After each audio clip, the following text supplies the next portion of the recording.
오늘 함께 볼 말씀은 창세기 48장 13절부터 20절까지 말씀이에요. 우리 지난주에 야곱이 이제 요셉을 만나러 이집트로 내려간 이후에 가는 길에 제일 먼저 브엘세바에 도착을 하죠. 그리고 이 가나안 땅의 가장 남쪽, 가나안을 떠나기 전 경계였던 브엘세바에서 하나님 앞에 예배를 드리면서 하나님께 4가지의 약속을 확증받게 되죠. 그 약속을 통해서 야곱, 이스라엘은 역전된 인생을 살아가게 되는 모습을 우리가 보게 됐습니다. 이스라엘이 하나님께 예배드렸을 때 받은 그 4가지 약속, 어디든 그가 가는 곳에 하나님이 함께 하시겠다. 어느 곳에 내가 너와 함께 따라가겠다. 내가 함께 내려가겠다. 얼마나 축복입니까? 가는 곳마다 하나님이 함께 하시겠다. 하나님이 함께 하시는 인생, 그 인생이 바로 역전의 인생인 줄 믿습니다. 우리의 인생길을 이스라엘과 같이, 우리의 인생길 역시도 이스라엘과 같이 함께 하시고 보호하시는 그 분이 계시다. 그분이 누구시냐? 바로 보혜사 성령이시다. 우리의 인생을 붙드시고 이끄시는 그 임마누엘 예수님의 이름이 또 성령의 붙들림 받아 우리가 살아갈 때 우리의 인생은 성공의 인생. 세상에서 이야기하는, 세상에서 인정하지 않는 성공일지라도 그 인생이 바로 하나님이 보시는 성공한 인생, 역전의 인생이 될 수 있음을 우리가 지난주의 말씀을 통해 배웠어요. 자, 우리 오늘 함께 볼 말씀 창세기 48장 13절부터 20절까지 말씀인데 우리 교대로 한 절씩 읽도록 하겠습니다. 교독하겠습니다. 제가 먼저 읽도록 하겠습니다. 그리고 요셉이 2 아들을 데리고 이스라엘에게 다가섰는데 에브라임은 자기의 오른쪽에 두어 이스라엘의 왼쪽에 오게 함으로 하고 므낫세는 자기의 왼쪽에 두어 이스라엘의 오른쪽에 오게 했습니다. 둘째인 에브라임의 머리에 얹고 므낫세의 머리에는 왼손을 얹었습니다. 므낫세가 첫째인데도 야곱은 자신의 손을 엇갈리게 얹었던 것입니다. 그리고 요셉을 축복해 말했습니다. 내 조부 아브라함과 이삭이 섬기던 하나님, 지금까지 내 평생 나를 돌보신 하나님, 모든 환난에서 나를 건져주신 천사께서 이 아들에게 복을 주소서. 내 이름과 내 조상 아브라함과 이삭의 이름이 이 아이들을 통해 불려주기를 바랍니다. 이들이 땅에서 크게 번성하게 하소서. 요셉은 자기 아버지가 그 오른손을 에브라임의 머리에 얹은 것을 보고 마음이 불편해졌습니다. 그래서 그는 자기 아버지의 손을 에브라임의 머리에서 므낫세의 머리로 옮기려고 했습니다. 요셉이 말했습니다. 그렇게 하지 마십시오. 아버지, 이쪽이 맏아들이니 아버지의 오른손을 이 아이의 머리에 얹으십시오. 그의 아버지가 거절하며 말했습니다. 나도 안다, 내 아들아. 나도 알고 있다. 므낫세도 한 민족을 이루겠고 크게 될 것이다. 그러나 그의 동생이 그보다 더 크게 될 것이다. 에브라임의 자손이 여러 민족을 이룰 것이다. 그날 야곱이 에브라임과 므낫세를 축복하며 말했습니다. 이스라엘이 내 이름으로 복을 빌어 말하기를 하나님께서 너를 에브라임과 므낫세 같게 하시기를 원하노라 하게 될 것이다. 이처럼 야곱이 므낫세보다 에브라임을 앞세웠습니다. 아멘. 오늘은 47장, 48장 전체적인 말씀을 좀 쭉 훑고 넘어가도록 하겠습니다. 이 창세기 말씀을 올해 딱 끝나려고 그랬는데 정확하게 딱 이 말씀 강의가 끝난 것 같아요. 그리고 다음 주에는 우리가 추수감사주일이죠. 다음 주에는 추수감사주일로 우리가 기쁘게 지키고 11월 마지막 주가 있고 11월 마지막 주는 대강절 첫 주, 그리고 12월 첫 주는 또 설립 1주년 감사 예배가 있습니다. 그리고 쭉 성탄절까지 연결되게 됩니다. 요셉의 가족이 이집트로 이주해서 바로와 이제 만나게 되죠. 그리고 이 요셉과 그 야곱의 모든 그 가족들이 무엇을 하는지 바로가 물어보죠. 너희들은 무엇을 하면서 살았냐? 이미 요셉이 다 알려줬죠. 요셉이 미리 알려준 대로 조상 때부터, 자기 조상 때부터 자기들은 양치기다, 양을 치는 사람들입니다. 목동들입니다. 우리가 고센 땅에 머물기를 원합니다 라고 바로에게 요청을 해요. 바로가 요셉의 아버지와 형들이 이 땅의 가장 좋은 땅인 그 고센 땅에 살 수 있도록 아주 후하게 허락을 해주죠. 그리고 이 고센이라는 곳에 야곱의 또 이스라엘의 가족들이 머물러서 그곳에서 살게 됩니다. 요셉의 가족이 얼마나 요셉이 그리웠던 가족이었습니까? 그 가족이 이집트로 내려오니까 바로가 이 요셉의 가족들을 아주 후하게 대접을 해요. 극진하게 대접을 하고 그 대접을 받고 그들은 고센 땅에 이제 머물러 살게 됩니다. 그 이후로 기근이 멈추었으면 좋겠지만 계속해서 그 땅에 기근이 있죠. 계속 아직 기근이 남아있어요. 이집트뿐만 아니라 이집트 주변에 있는 온 땅에 기근이 심했더라라고 기록되어 있어요. 그렇게 기근이 심하여서 그 땅의 모든 사람들이 고통 가운데 있을 때 요셉이 어떻게 합니까?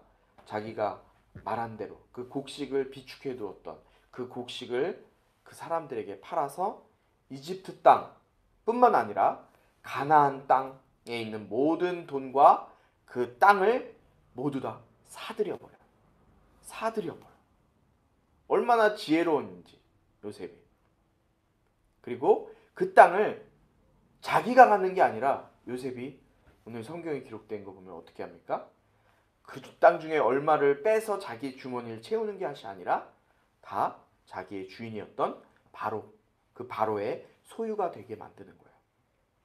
그러니까 바로가 이렇게 모든 것들을 다 요셉이 자기의 것으로 돌려버리니까 이뻐하겠어요? 안 이뻐하겠어요? 이뻐할 수밖에 없잖아요. 모든 것을 다 허락해 주는 거예요. 그런데 기근이 멈추지 않아서 자기의 돈을 다 가축을 팔고 모든 걸 다 팔아서 양식을 샀음에도 불구하고 기근이 끝나지가 않는 거예요. 왜냐하면 7년의 기근이기 때문에 더 이상 팔 것이 없는 거예요. 그래서 자기의 가족들도 팔고 자기들도 담보로 잡히고 땅도 담보로 잡히고 해서 다 백성들이 모든 것을 다 요셉에게 갖다 바친 거예요. 살 길이 없는 거예요. 그런데 요셉은 그것으로 자기의 뱃속만 채우는 것이 아니라 요셉이 어떤 일을 합니까?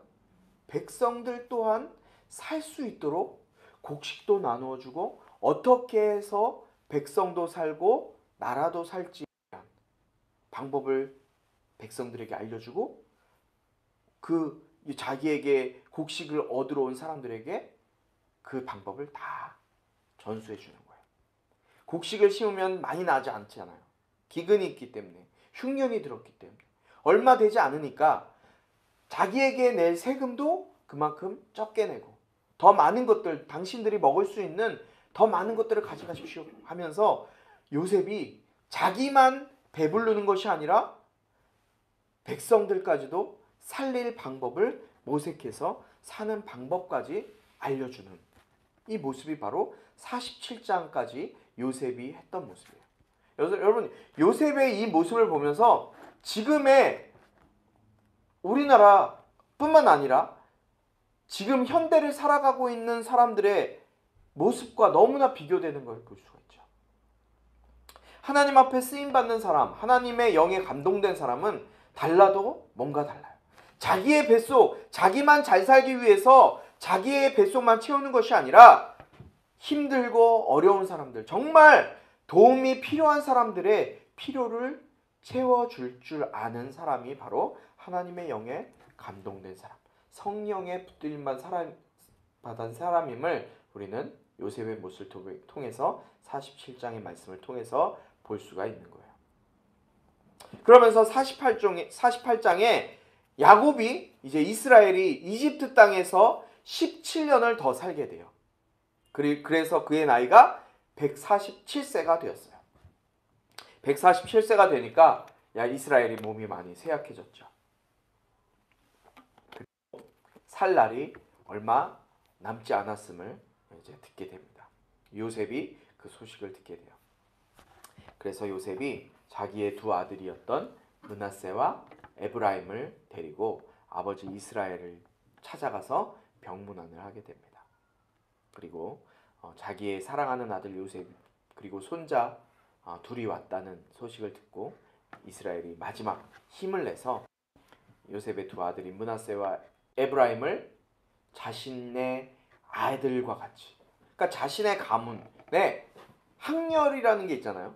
아버지의 요셉과 같은 학렬로 에브라임과 므낫세와 에브라임을 아들 삼아 주겠다라고 약속을 해요. 그래서 그렇게 돼서 이스라엘의 12지파가 탄생되는 거예요. 처음 듣는 분 계실 거예요.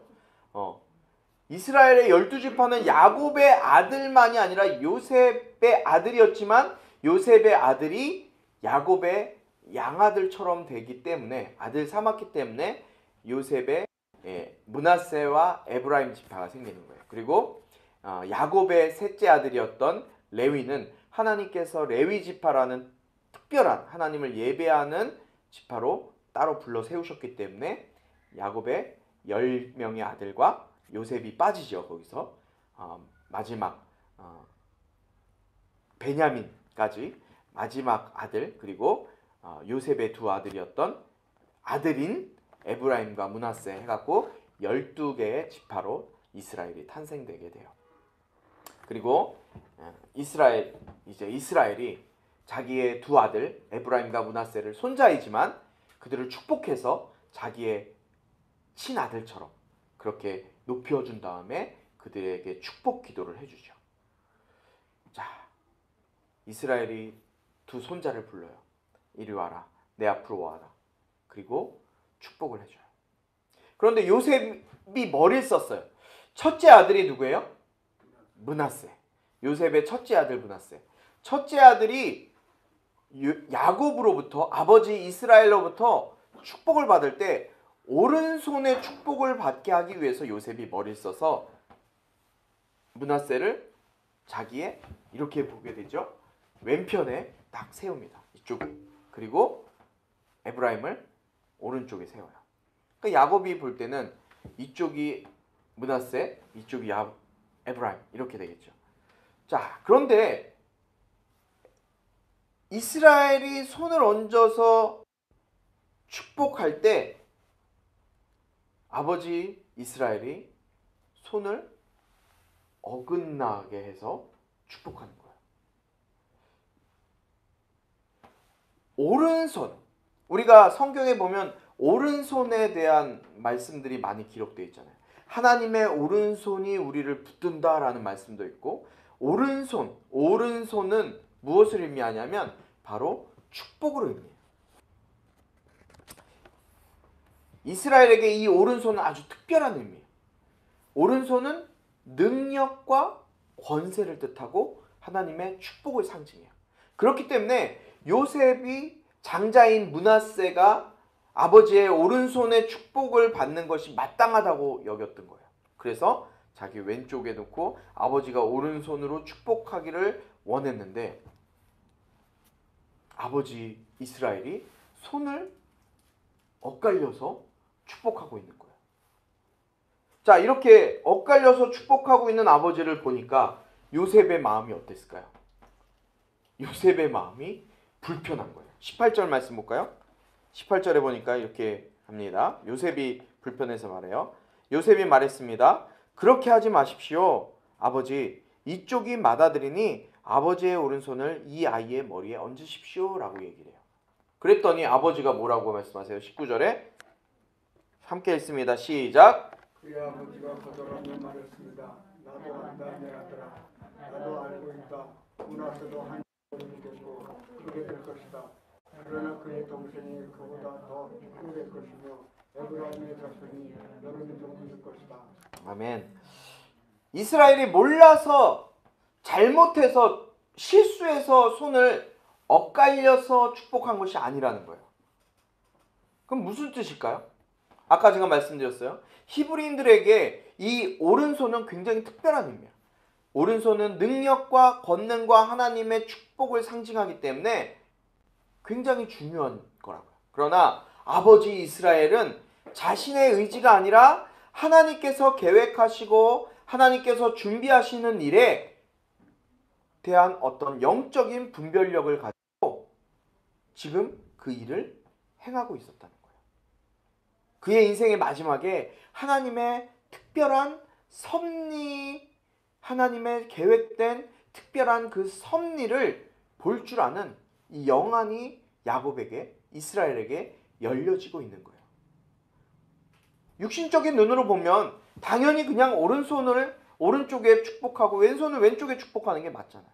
그런데 이것 역시도 하나님의 섭리가 있기 때문에 하나님의 섭리에 따라서 영적인 안목을 열어서 지금 손을 어긋나게 해서 축복하고 있는 거예요. 지금 우리가 살아가고 있는 이 시대에도 우리가 영적인 분별력이 필요해요.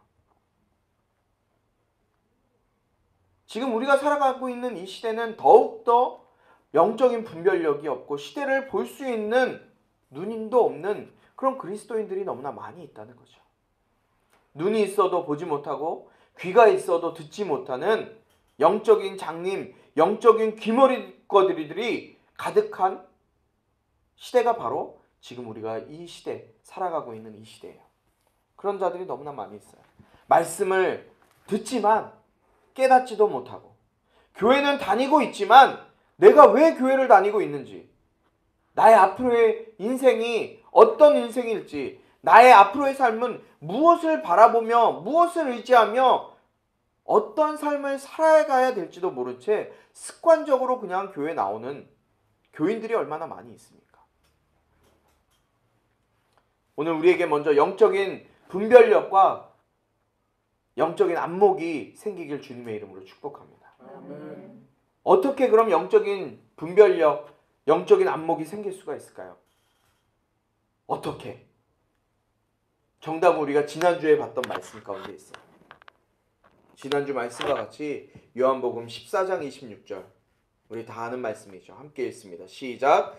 그러나 보혜사 곧 아버지께서 내 이름으로 보내실 성령께서 너희에게 모든 것을 가르쳐 주실 것이며 내가 너희에게 말한 모든 것을 생각나게 하실 것이다. 아멘. 어떻게 가능한 거예요? 성령님께서 함께 하시면, 성령님이 붙으시면 우리의 영적인 분별력과 영적인 안목이 생기게 된다는 거예요. 성령님께 붙들림 받는 영적인 안목과 분별력이 생기는 저와 여러분이 되길 주님의 이름으로 축원합니다. 아멘. 또 오늘 본문에 등장하는 이 므낫세와 에브라임의 축복 장면을 보면서 저는 주님의 장자의 축복에 대한 생각을 다시 한번 생각해 보게 됐어요. 장자의 축복. 우리 한밭제일교회 장자권 이용환 목사님 항상 하시는데, 장자. 성경은 분명하게 장자의 축복에 대해서 상당히 중요하게 다루고 있고 굉장히 귀한 것으로 우리에게 전하고 있어요. 그런데 아담 이후로부터 지금까지 쭉 축복권이 장자에게 이어지지 않은 것을 보게 돼요. 오늘 본문까지 보세요. 가인 대신에 아벨. 분명히 가인이 장자였어요. 그러나 가인 대신에 아벨을 하나님께서 인정하셨어요. 또 이스마엘 대신에 누구예요? 이삭. 또 에서 대신에 야곱. 오늘 등장하는 므낫세 대신에 에브라임까지. 장자권의 축복은 계속해서 장자가 아닌 차자에게 전해지고 있음을 우리는 볼 수 있지 않습니까? 이것이 무엇을 얘기할까요? 뭘 얘기할까요? 저 이번 주에 말씀을 보다가 마태복음 19장 30절에 이 말씀이 딱 떠오르더라고요. 함께 읽습니다. 시작. 그러나 먼저 된 사람이 나중되고 나중된 사람이 먼저 되는 일이 많을 것이다. 아멘. 주님이 우리에게 이 말씀 19장 30절 말씀 어떤 의도로 이런 말씀을 하셨나요? 주님이 이 말씀을 하시기 전의 상황은 부자 청년이 예수님께 나와왔어요. 예수님, 선생님이라 그랬죠. 선생님, 제가 어떻게 선한 일을 해야 영생을 얻을 수 있겠습니까? 라고 물어봐요. 그때 예수님께서 뭐라 그러세요? 10계명에 있는 율법에 대한 말씀을 하시면서 이 계명을 잘 지켜라. 주님, 제가 이 율법을 다 지켰습니다 라고 얘기해요. 그 예수님이 뭐라 하십니까? 그러면 너의 그 많은 재물을 팔아서 가난한 사람들에게 나눠주고 나를 쫓을 것이다.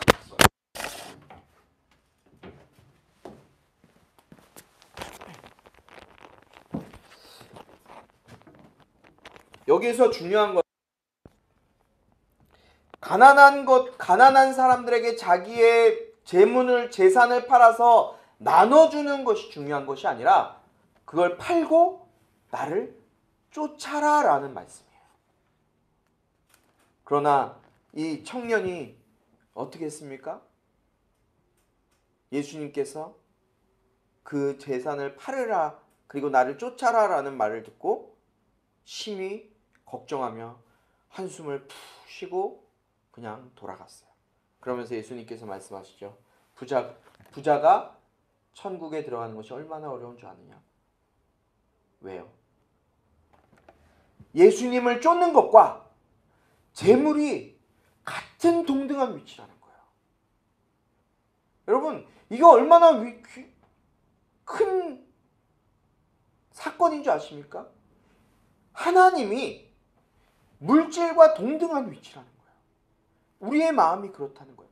인간의 마음이 그렇다는 거예요. 하나님을 쫓는 것, 하나님을 따르는 것, 예배 드리는 것, 예수님을 믿는 것, 그것이 물질을 섬기는 것과 거의 같다는 거예요. 물질을 팔아서 나눠주는 것, 그리고 예수님을 쫓는 것. 너무나 어려운 일이에요.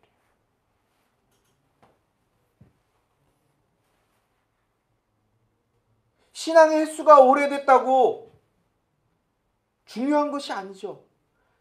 교회 오래 다녔다고, 신앙생활 오래 했다고 구원받는 건 아니에요.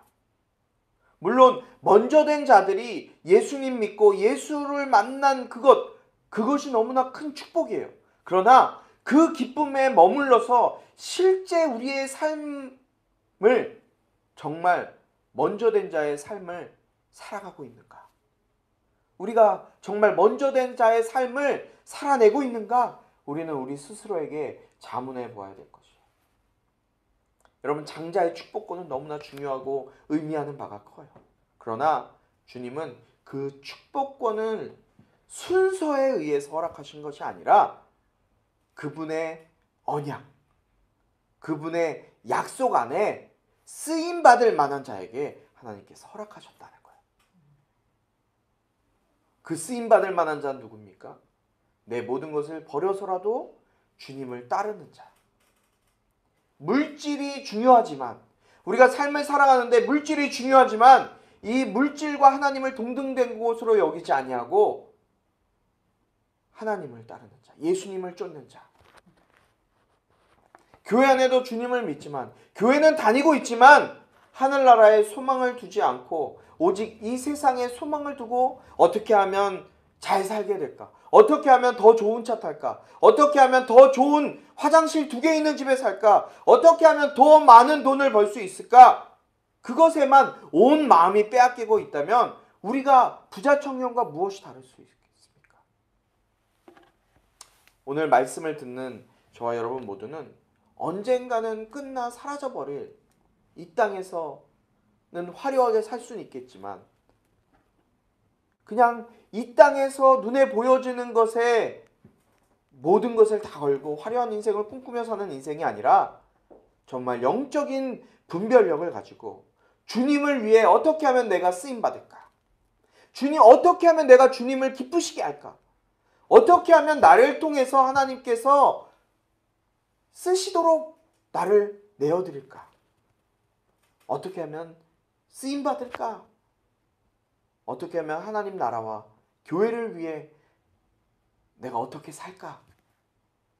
그것이 우리의 먼저 고민이 되었으면 좋겠어요. 자기의 물질이 아까워서 주님을 쫓지 못하는 자가 아니라 나에게 아무것도 없어도 나의 인생을 통해서 작지만 주님이 나를 사용하신다면 그것이 바로 주님이 오른손을 얹어서 축복하신 장자의 축복을 받는 비결이 될 줄 믿습니다. 오늘 저와 여러분은 하나님의 그 장자의 축복을 받는, 하나님 앞에 기쁘게 쓰임받고 그 쓰임받아서 감사함으로 하나님께 영광 돌리는 예수의 이름으로 살아가는 저와 여러분이 되길 주님의 이름으로 축원합니다. 기도하겠습니다. 하나님 감사합니다. 오늘 말씀을 통해 우리가 하나님의 장자의 축복을 받기 원합니다. 주님, 어떻게 내 인생을 주님 앞에 드릴지, 어떻게 쓰임받을지 고민하는 우리의 삶이 되게 하여 주시옵소서. 눈에 보이는 세상의 것, 물질적인 것에 마음 쏟아버리고 나 마음 뺏기지 않게 하시고 주님 쫓는 일에, 주님 위에 사는 일에 우리의 모든 것을 내어 맡길 수 있는 우리의 삶이 될 수 있도록 주님 붙잡아 주시옵소서. 오늘도 주님 앞에 빈손으로 나오지 않고 귀한 예물로 주님 앞에 나온 성도들, 주님께서 그 마음을 기억하시고 복의 복을 더하여 주시옵소서. 하늘의 신령한 복과 땅의 기름진 복을 채우셔서 주님 그들의 물질이 부족하지 않고 늘 차고 넘치는 놀라운 축복의 은혜가 있게 하여 주시옵소서. 이 예물이 쓰여지는 곳마다 하나님을 알지 못하는 영혼들이 주님을 알게 되고 주님께 나오는데 쓰임받는 예물 되게 하여 주시옵소서. 예수 그리스도의 은혜와 하나님 아버지의 극진하신 사랑과 성령의 감화 감동 치유 회복 세워주심의 은혜가 먼저 되었지만 나중되고 나중되었지만 먼저 되는 놀라운 축복의 은혜를 경험하고 예수의 이름으로 어떻게 하면 주님께 쓰임받을까 고민하면서 하나님의 장자의 축복을 누리기를 원하는 우리 모든 성도들과 온라인으로 예배하는 한 사람 한 사람들 가운데 지금부터 영원토록 함께하기를 축원하옵나이다. 아멘.